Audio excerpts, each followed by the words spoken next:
Hello and welcome to this special edition of The Last Tackle. We are behind the scenes at the Winter Gardens. It's currently the Betfred World Matchplay darts. So we'll be talking about darts, but obviously we'll be predominantly talking about rugby league. From the Sky Sports darts team and the rugby league team, I'm delighted to say Rod Studd has joined us and Carl Amor has made the trip to Blackpool as well. Gents, thanks for joining us.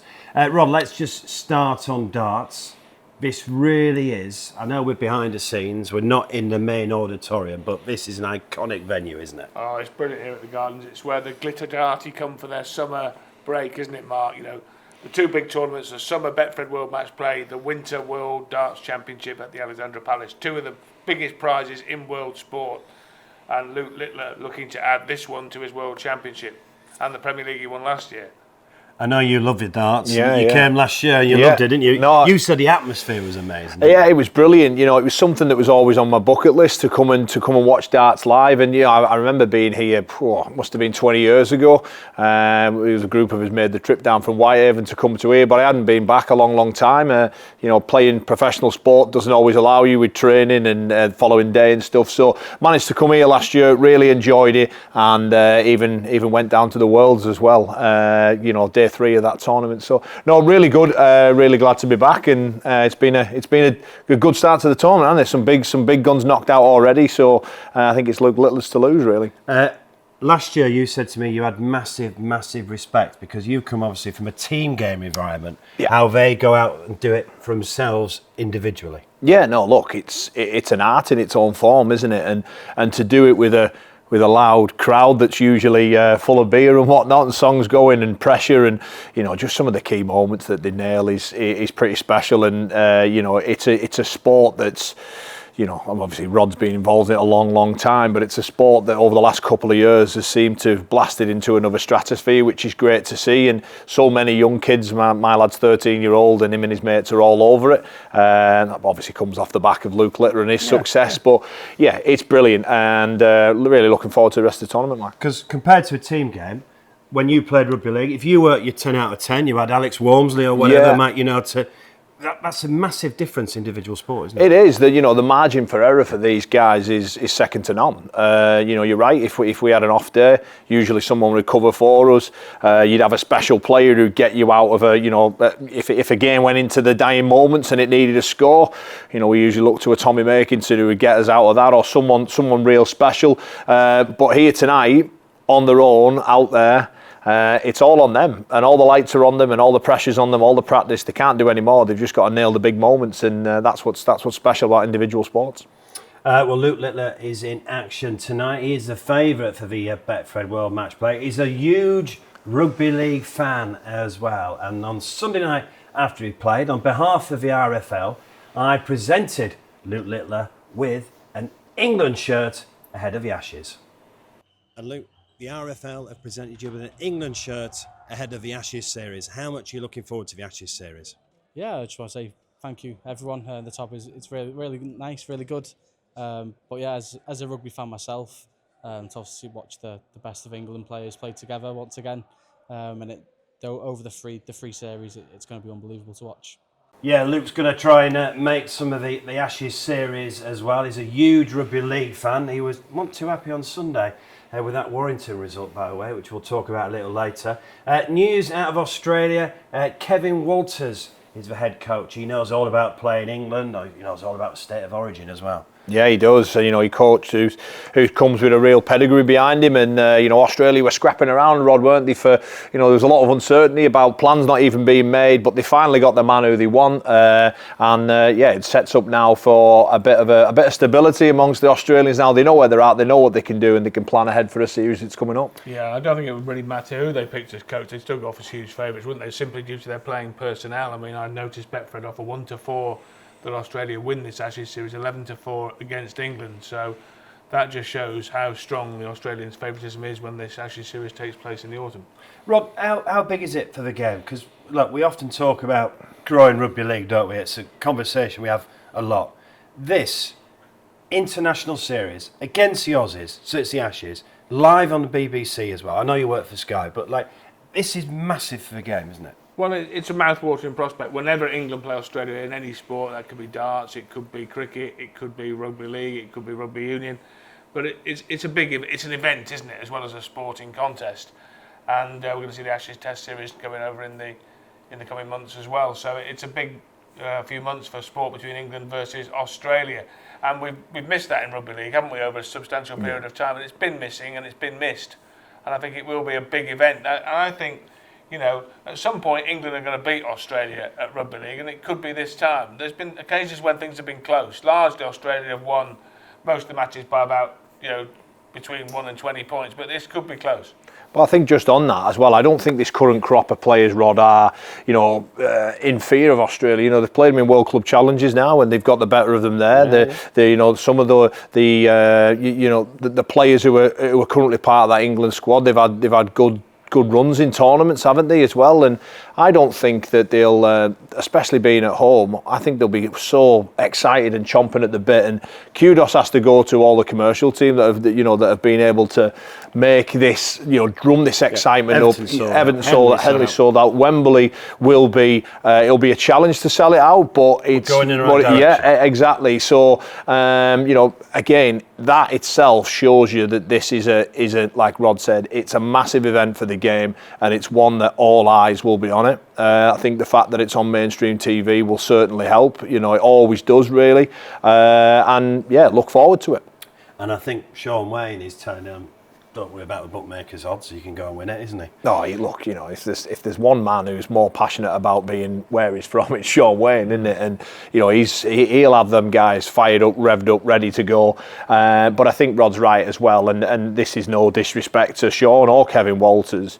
You get to that point, you know, your players are in the peak of their performances. Hopefully, they are top quality players, and they know what to do. They just need that little bit of guidance, I suppose. But yeah, can't wait for it. And back to Luke Littler. He is a massive rugby league fan, isn't he? Yeah, I think at the moment Luke Littler's much more likely to win the Betfred World Matchplay than the Wire are to win the Betfred Super League. Well, let's have it right. I mean, Littler very close to about an even money favourite, isn't he, to win this event here at the Gardens? But I looked at the Betfred odds for the Betfred Super League, 50-1 against Warrington. I think maybe Fred has missed a naught off. Well, looking at I'll never be able to go to Warrington again, will I? My son supports Warrington, and don't worry. I mean, he's given up now. Looking at the table, we had obviously the 3 wins on the bounce, and then look. You know, I don't upset Castleford fans, but no one saw them losing at Castleford. No, they didn't. And look, you've got a side with the quality that they have, chasing for a playoff place. With the greatest respect to Castleford, that team has to go there and not only win, Rod. I think they have to go there and win convincingly, considering what's been going on. They weren't able to do it. You know, Castleford were great. Their energy levels were brilliant. They looked a little bit more desperate. And you know, well done to Chris Chester and those players, considering what they've came off the last 2 weeks. Well, I saw the match before at Salford, and Cass were absolutely atrocious. Yeah. As one of the most famous Castleford supporters would say, that were diabolical. I could barely speak at the end of it. It was terrible. But I mean, you know, they were better than Warrington on that afternoon. I mean, you can make excuse after. There's always an excuse there if you need one. Of course there is, yeah. Isn't there? You know, the weather or refereeing decision. The bottom line is, to borrow one of my friend Wayne Mardell's favourite phrases, Warrington have not been good enough often enough this season. And that's the fact of the matter. And that's why they are 8th on the league ladder. Yeah. And 3 points off the playoff places. Yeah, I mean, even before, look, the Challenge Cup final, usually when the team loses the cup final, it's usually the winners of the cup final that fall away. The losers usually have a crack and a bit of a run in, and they get a little bit between the teeth. And, you know, but even before the cup final, their performances were a bit here, there and everywhere. And look, usually over the course of a season, injuries or not, you finish where you deserve to finish. You know, over the course of a 27-round season, you finish where you're meant to. They have a slight chance of making the playoffs. This weekend's massive because Leigh, obviously before their game against Leigh, they're going to play. Hull are going to play Huddersfield. Yeah. If they win that, 5-point buffer. Wakefield can beat Leeds this weekend, so it just, you know, we'll know a lot more in the next sort of week to 14 Warrington days. Need a helping hand. They're going to need snookers, aren't they? Probably. They need help from other teams. They need mistakes from other teams. It's not in their hands, you know. They did play well in the cup final. Carl is right. I went to that game with my lad who supports Warrington. I didn't have the heart to celebrate my lumpy bet on Hull KR to win the cup, or my bet on Tom Davies to score the last try of the match. So while I was busy cleaning out my seat, I was having to console him at the same time. It was rather strange. It was a bit of a paradox, but they couldn't. You could argue possibly should have won that game. They controlled it for large parts, but they haven't played that well often enough. No, they certainly haven't. That was probably as good as it got for them, really. They had a good couple of wins over St Helens as well during this season, but. So one away from home, which was very good away from us at Saints, wasn't it? But apart from that, the highlights have been few and far between, and they haven't been good enough. Well, they've brought Ryan Matterson in, haven't they? Whether he's going to turn their fortunes around, I don't know. He'll certainly give them a bit of punch and a bit of experience, but it might be too little, too late. A couple of games I want to talk about from last week. St Helens, obviously, well done, Leigh, and Leigh going great guns. Saints have just put in a bit of a run and looked good defensively. And obviously, Leigh have gone and done them. Well, Leigh are the form team, aren't they? You know, so I don't. I don't think. I think let's pay a credit to Leigh. I think their improvement, some of the big scalps not scalps actually. I think some of the big performances they've put in, I've seen them really now, Rod, threaten that top two. Well, that's the amazing thing, because if we'd have gone back, if we'd had this conversation, let's say 2 months ago, I think we'd have all have said this is finished. The top two is first and second, Hull KR and Wigan in either order, and daylight to the third. But it's not daylight anymore, is it? As Carl just alludes to, it's a point. Leigh have got 27 points, Wigan have got 28, and then Leeds have got 26, so they're still in with a chance, and Saints have got 24. So there's teams now queuing up to have a pop at Wigan. You think Hull KR have got one of the top two spots nailed down because they've got 32 points, 4 more than Wigan. Yeah. So barring a complete calamity, Hull KR will be in the first two. But Wigan now are in jeopardy, aren't they? Yeah, absolutely. You mentioned especially with no friend. Exactly. You mentioned snookers. You mentioned mistakes. Well, anyone who slips up now, be at your own peril, because there's still plenty of places that can jump around over the course of the remaining sort of 6 or 7 rounds. So it's what we love about this point of the season, isn't it? You know, nothing's nailed on, and we look forward to how it all unfolds. And we saw a home defeat for Wigan on Saturday. We did. We saw a home hammering, I would say, Mark. You know, it wasn't just a defeat. I thought Hull FC were exceptional. They absolutely took it to Wigan. The game plan was pretty evident from 2 minutes in. Land it on Wade's head and see what happens. And Aidan Caesar, ruthless, never moved away from it. Wade was a rocks and diamond performance, come up with a wonderful try on his own that not too many, I don't think, can score those sorts of tries. However, 34-year-old as a winger, some basic mistakes from him. Yeah, they've got away with it a few times, haven't they, Wigan, in recent weeks? They got away with it in the game against Huddersfield. They got away with it against Cass. And this was the match when the luck ran out. They didn't get away with it. And we know there's a drop-off. I get slaughtered by Wigan fans for saying this, but there's a drop-off when French doesn't play. Because he's an outstanding talent. They win 83% of games when he plays. They win 74% when he doesn't. And if you take Field out as well, if you take both of them out, Field and French, they dropped to under 50% win rate. And you know, the people that think Wigan are an ordinary side without those two players, and the stats say they might be right with that assessment. So if they don't play, Wigan have got a problem. Well, they've got a problem this weekend then, because Field's HIA rules him out, I think, as well. So they're going to have to play. They've got a problem. They've got a problem then. Yeah. If Rod Stud stats are right. I'm not saying they can't win. Rod Stud's in the right. I'm saying they're less likely to win without those two players. They can win, and they do win half the games. Yeah. But I'm saying that there's an issue there that neither of those two superstars play. So you'd be reticent to start backing Wigan to win tournaments at 6-4, which is what they are now with Betfred, if those two aren't certain to be playing from between now and the end of the season. But we all know if they are back, that well, then they've got a good bet. Yeah. If you knew that both of them would be playing and you knew Wigan were fishing the top two, you'd take the 6-4. I still believe, Rod, though, if it got down to a Hull KR Wigan final, it probably won't go down with Hull KR fans. I think Wigan are the only team in the competition who can find a level of performance in a big game. They've shown it time and time again. And I would, if it got down to a Hull KR Wigan final. What was if French and Field aren't playing? And well, this from the other side of the fence. What if Lewis isn't playing? Well, we saw that in recent weeks, haven't we? Yeah. Lewis doesn't play, and then they have a little blip. And their record's poor without Lewis. There's not so many games, not a big sample of results. Look, but this is the. If you don't like playoffs, this is the problem. You play a playoff, and your best players aren't playing. It happened to Saints a few years ago, 2005, I think it was. Long was injured. And they lost 2 playoff games. They were much the best team throughout the season. They lost the playoff games and Bradford won the title. It's almost a little bit disrespectful to the rest of the playing group, isn't it? And the coaching staff. But You know, the last couple of weeks have shown us when key men aren't playing, results have gone away. So if Hull KR top, 4 points, Wigan a second. Leigh, Leeds. I mean, Leeds have improved dramatically this term, haven't they? They have. And finally some consistency. Yeah, but I think there's potentially a little bit of a bump in the road round the corner. Brad Arthur's decision, I think, is absolutely massive. If he stays, then what does that do for the playing group? If he leaves, then what does that do for them as well? I mean, it could cause a little bit of turmoil, that. But to answer your question, Leeds have been far better this season. They've been better to watch. They've been more aggressive in their defence. They've looked like they've got some real clear guidance under Brad Arthur about how to go about this season.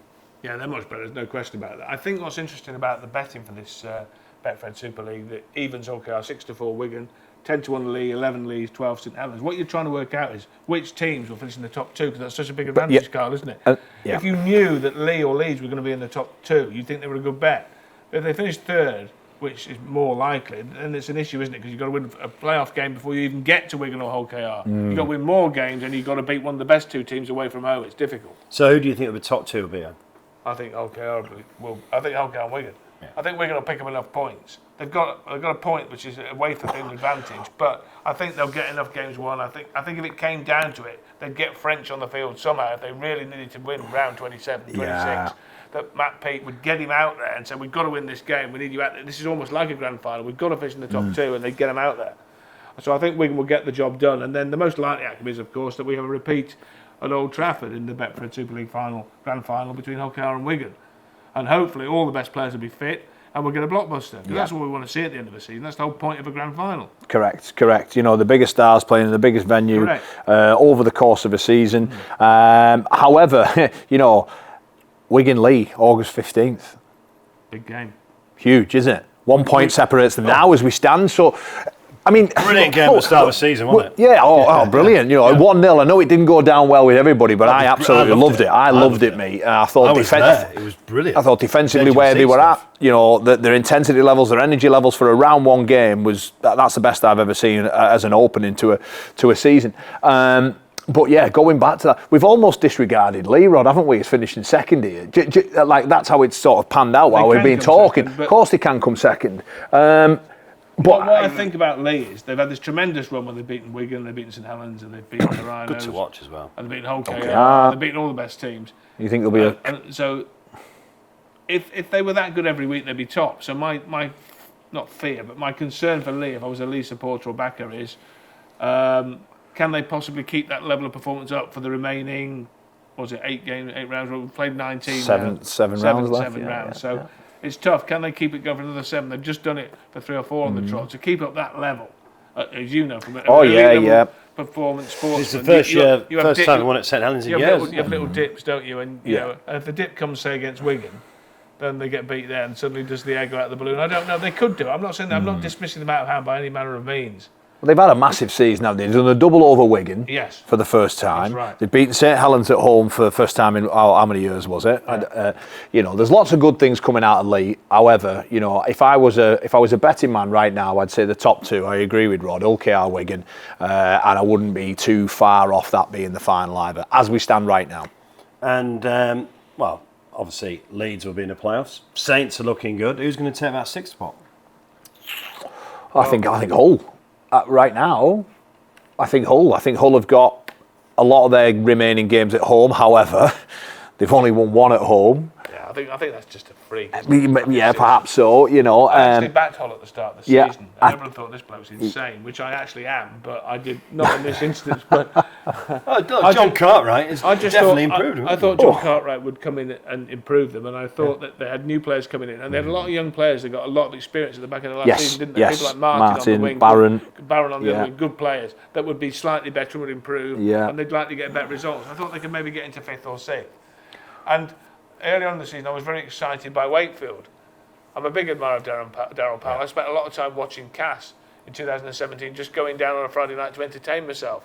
Yeah, and it was very similar, aren't they? Stuff, you know, and that Darryl ball of like not trying to score from anywhere, but being progressive from all parts of the field. When you're in possession, you can score.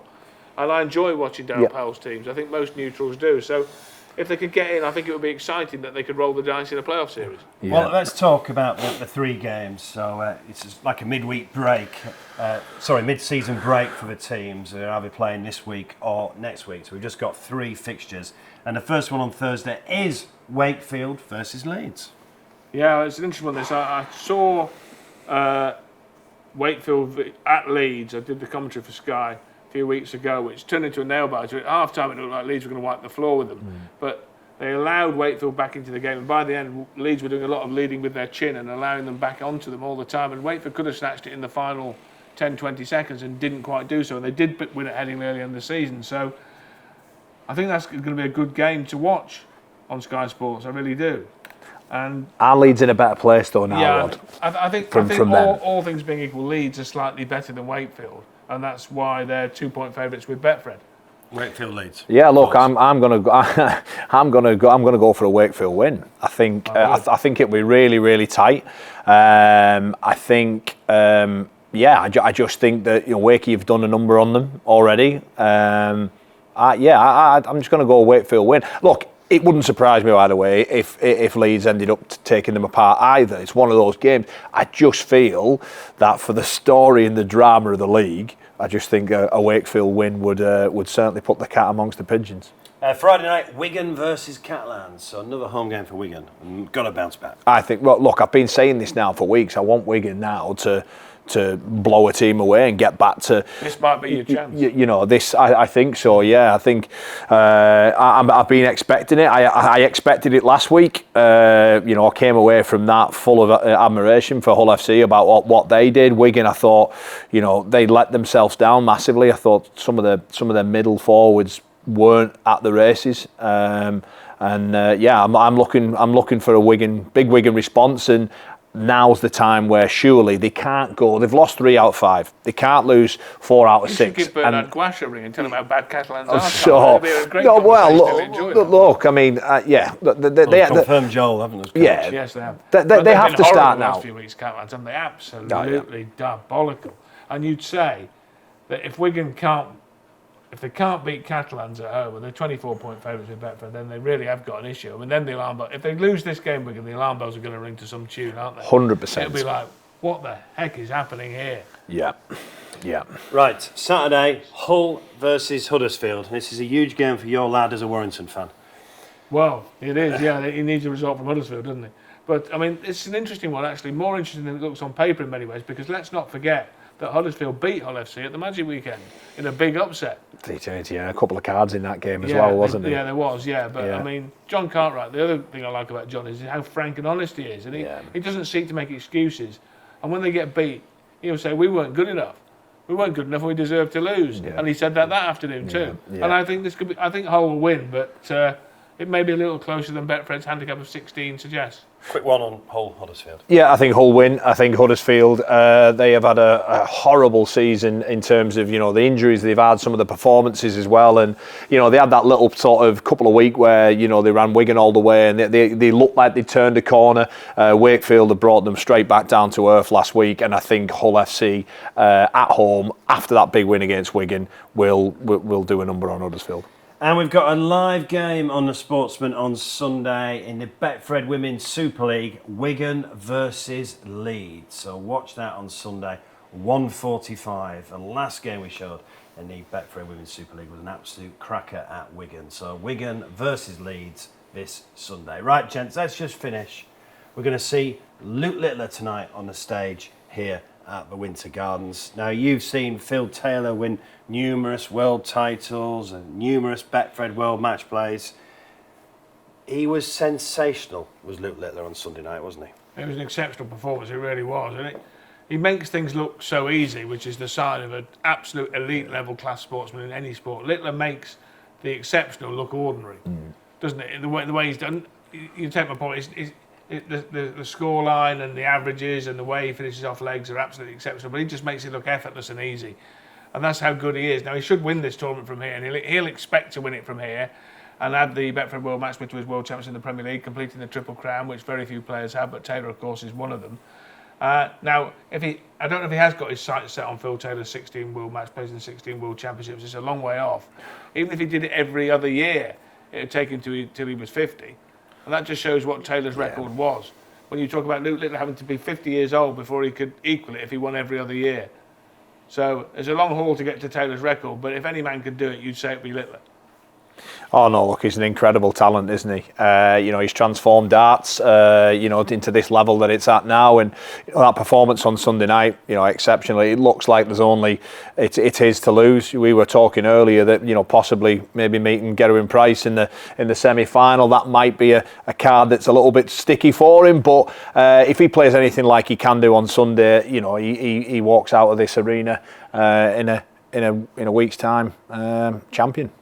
Well, gents, thanks very much, and Rob, thanks for what you do for Betfred, and really appreciated your commentary on Sky Sports and the darts as well, and rugby league. My pleasure, Mark. And thanks for what you do as well, sir. Yeah, cheers. It's good. So the Winter Gardens, it's just fabulous. So enjoy watching the darts on Sky, and you've got 3 games in the Betfred Super League, and don't forget the Betfred Women's Super League live on this channel on Sunday. See you next week.